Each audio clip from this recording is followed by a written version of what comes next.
Beyond All Boundaries establishes something that I've never seen in any sort of museum setting. We were paving new territory here. No museum in America, perhaps the world, had put a story of this scope into this kind of a multi-sensory 4D cinematic experience. Our expectations were so high, we had set the bar so high. This is so important for this museum. Then we sat down, we saw all the layers come together, and it was the magic that we hoped for. Being the son of a World War II veteran, my dad flew B-17s in the war. He flew 35 missions over Germany. But like so many veterans, my dad never talked really much about it. For many years right after the war, no one wanted to talk about it. So I'm glad that somebody's talking about it now and going into the records that there were people that gave their lives in order that we might have the freedom that we are now enjoying. Historians around the country, World War II historians, as well as people at the National World War II Museum, scrubbing every part of this script, assuring the accuracy of every word in the entire show. I don't think there's ever been more attention given to a script. We actually joked that we were writing this show longer than the war itself actually lasted, which is true. How do you tell a story that everyone has probably heard? How do you take a new, fresh approach to it? It was in one of our several iterations when we sat down with Tom Hanks, and he suggested, could we tell this with the voices of people who were there?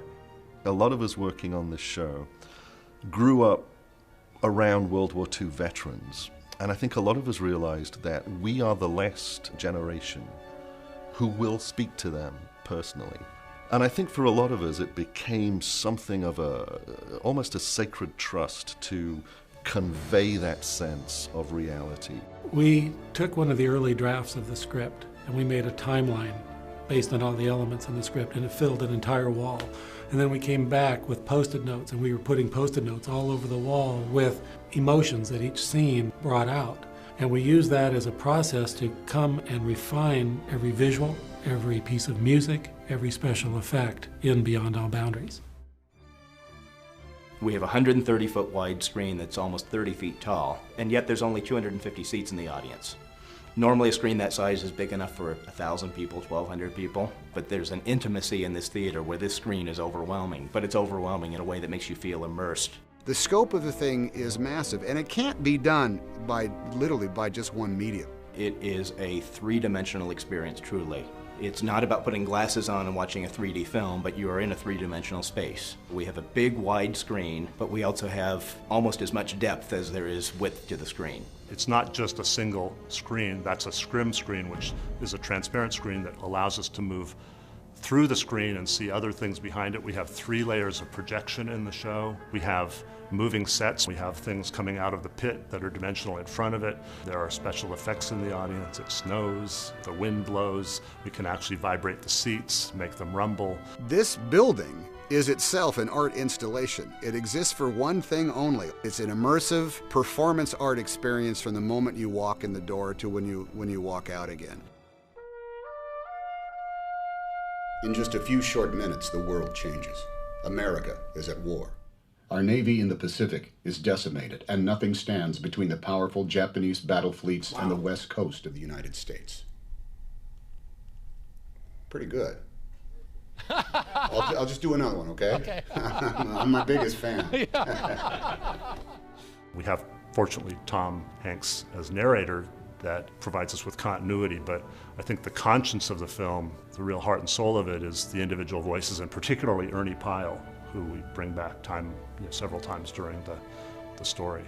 Tom Hanks gave us an offer we couldn't refuse. He said, why don't you come up with a wish list of who you would like to have voice the other speaking parts in Beyond All Boundaries? And we ended up with a cast that included Kevin Bacon, Adam Beach, Patricia Clarkson, Kevin Connolly, James Cromwell, Blythe Danner, Viola Davis, Jesse Eisenberg, Jennifer Garner, John Goodman, Neil Patrick Harris, Emil Hirsch, Kevin Jonas, Tom Kane, Justin Long, Toby McGuire, Paul McCrane, Darren Norris, Wendell Pierce, Chris Pine, Brad Pitt, Giovanni Ribisi, Bill Sadler, Gary Sinise, and Elijah Wood.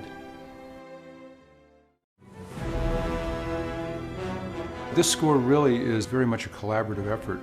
Tim Williams fashioned the entire score around my themes. As I remember, we had some initial discussions. We knew that we had to have an overall theme. We needed to have one for the war in Europe, one for Asia. Additionally, a death camp theme. The way I come up with them is I sit and feel. I want to know how I feel about something. When I think I have the feeling, then I try to associate some music with that feeling. After I go through all that process, then the notes start to appear. You hope they appear sooner than later. If you're 13 years old, or if you're 33 years old, or if you're 18, or if you're 72, you will walk in with a preconceived notion of what the war was and what the war meant. And you will leave with a different notion. You will leave with some degree of enlightenment that only you will pick out. We made a conscious decision, first of all, that we weren't going to do a slam bang, get them out of their seats applauding ending. It just didn't seem appropriate for the story. What we wanted people to be was thoughtful.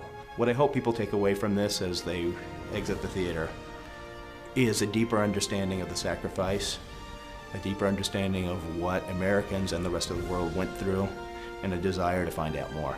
And I hope it takes you several days to sort out what you've felt, and I hope you come back and see it again.